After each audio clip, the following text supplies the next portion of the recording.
ஒரு மனிதன் உயிரோடு இருக்கும் பொழுது அவனுக்கு எத்தனை மன்றங்கள் பாராட்டுவதில் கிடைப்பது என்பது பெரிதல்ல. அவன் மறைந்த பிறகு என்னையே நான் எடுத்துக்கொள்கின்றேன். என் மறைவுக்கு பிறகு எத்தனை மன்றங்கள் எத்தனை மக்கள் என்னை நினைக்கின்றார்கள் என்பதை பொறுத்துத்தான் நான் வாழ்ந்ததற்கு ஏதாவது நியாயமான காரணம் இருந்திருக்கிறது என்று நினைப்பதற்கு அது உதவியாகும். மாபெரும் சபைகளில் நீ நடந்தால் உனக்கு மாலைகள் விழ வேண்டும். ஒரு மாற்று குறையாத மன்னவன் இவன் என்று போற்றி புகழ வேண்டும்.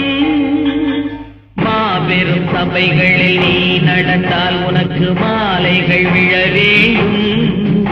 ஒரு மாற்று குறையாத மன்னவன் இவன் என்று போற்றி புகழ வேண்டும்.